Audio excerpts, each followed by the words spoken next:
Welcome back. If you stayed with this series from day 1 through to day 5, then this episode is the payoff. Because today, we're not just reviewing what happened on the final day, day 5.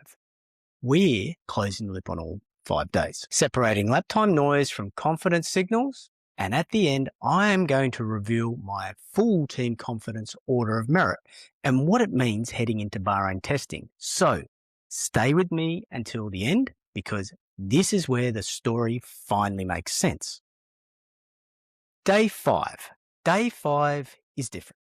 By now, every team except Williams has baseline understanding of car performance. Every team except Williams has seen correlation gaps, and excuses quietly disappeared. Day 5 for some teams was no longer systems checks. This was an opportunity to send a message, and some did. The teams that ran on day 5, Ferrari, McLaren, Red Bull Racing, Alpine, Haas, Audi, Cadillac, Aston Martin. Quite a busy day on track. The teams that did not run, Mercedes, they had finished their allocated days. Racing Bulls also finished their allocated days. And Williams, who didn't attend the shakedown. And that context matters when we talk about confidence. Lap times. Yes, we did see faster lap times on day 5, but remember this rule, and I've said it in every episode about shakedown. Lap times only matter when supported by stability and repeatability. What stood out wasn't just who was quick, it was who could repeat performance without disruption. Ferrari ended the week fastest. Mercedes never needed to chase this.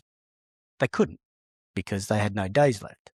McLaren showed flashes. Aston Martin's times, well, they're irrelevant because mileage mattered more to them. Lap times are evidence, but they're not the verdict. What is the wrap-up from the whole 5 days? Let's just zoom out a little bit. What the 5 days really showed us. So days 1 and 2, which were interrupted because of weather, they were about systems, installation, and survival. Day 3, though, is where we started to see the procedures, the mileage, and learning about the car under load. Day 4 saw the long runs starting to happen. They saw the aero evaluation.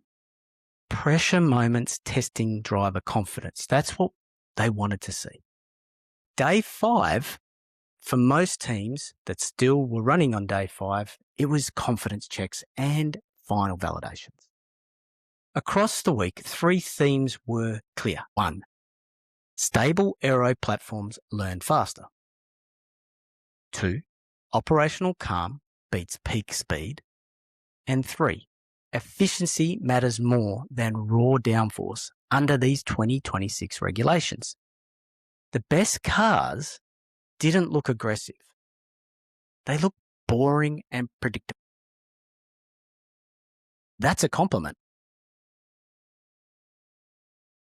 Who I think is ready for Bahrain in the season?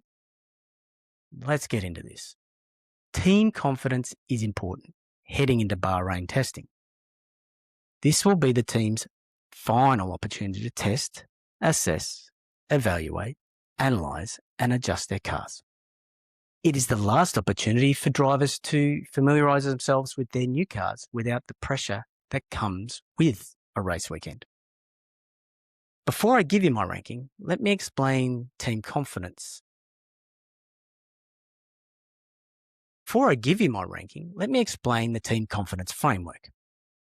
I assess confidence using 5 criteria. 1, mileage coverage.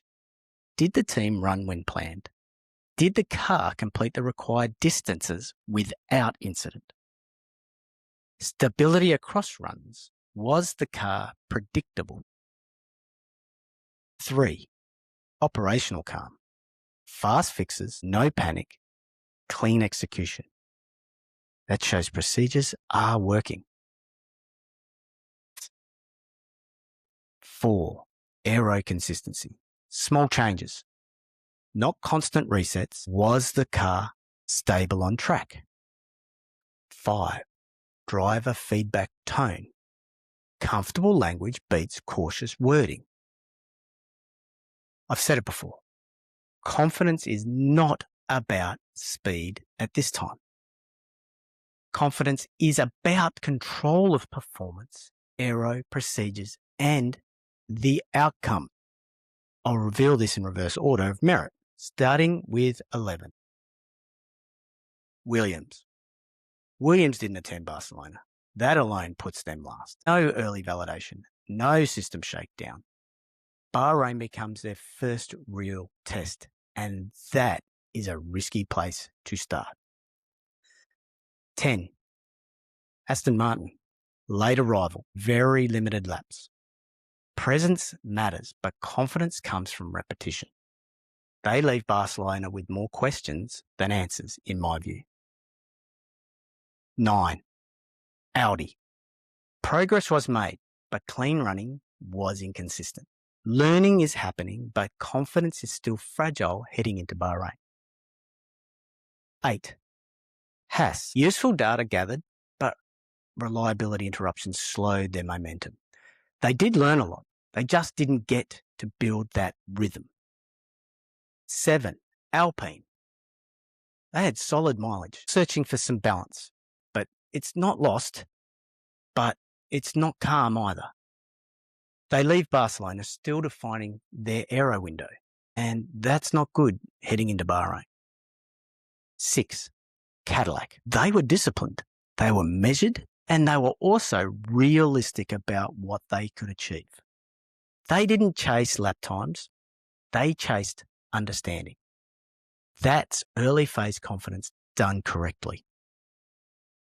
5. Racing Bulls. Quietly, one of the cleanest weeks. No drama. Strong procedural learning. They didn't headline, but they absolutely progressed. 4. McLaren. The late start hurt them, but once they got going, the car showed good potential. It's got a high ceiling, and they're still narrowing the operating window, but confidence is growing, but they're yet to settle. All right, our top 3. In third position, Red Bull Racing. Solid program. They are very experienced in this. They had reliable running. They're still feeling their way into the new regulations, but there's absolutely no sign of any panic. And they can leave Barcelona very happy, and they are composed. In second place, Ferrari. They did end with the fastest lap of the shakedown. They did have a lot of strong mileage, and they have a very clear aero direction. They look confident, but they're still sharpening some of their execution. Ferrari leave Barcelona happy and encouraged. So in first place, the most confident team, from my assessment, is Mercedes. They got the most mileage. They had the fewest issues, and they looked so calm. They didn't chase any headlines. They chased understanding, and that's exactly how you will win championships. I'm not calling it, but they looked really good.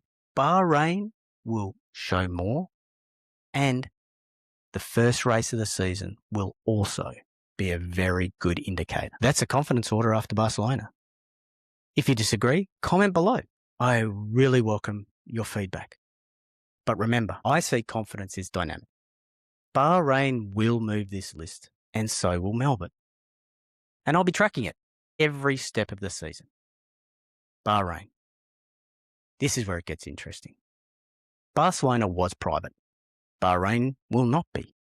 In Bahrain, we'll see longer runs under heat, higher cooling demand, more representative fuel loads, and early performance convergence.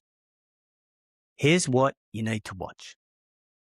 Mercedes will shift from validation to optimization. We will see faster lap times. Ferrari, they just need to confirm pace under heat. And if they do that and they get the times, then they're in for a very good year. McLaren, they must widen their aero window. This is probably the big question mark they have right now. And if they can finalise this in Bahrain, again, things are going to get competitive at the front of the grid. Aston Martin, no margin left. Every lap matters. Midfield teams, well, we're going to see at Bahrain who's learned and who hasn't learned, and who learns fastest and who doesn't. Barcelona revealed preparation. Bahrain will reveal truth. That's my Barcelona Shakedown complete. 5 days, real signals, and a clear confidence hierarchy. If you want this level of analysis through Bahrain and into the season, hit like to follow me at All Motorsports Podcast. If you've enjoyed this breakdown and want to watch races with more context and confidence, I've linked in my comments my F1 Explained mini guide below, so check it out. It's designed to make Formula One clearer, calmer, and honestly more enjoyable. If you want less technical jargon and more to the point analysis, then hit that subscribe button to ensure you don't miss any episodes. Bahrain is coming, and for the teams, the next lap time matters. I will be watching, and I will be bringing you the latest news from inside the paddock. Thanks for joining me.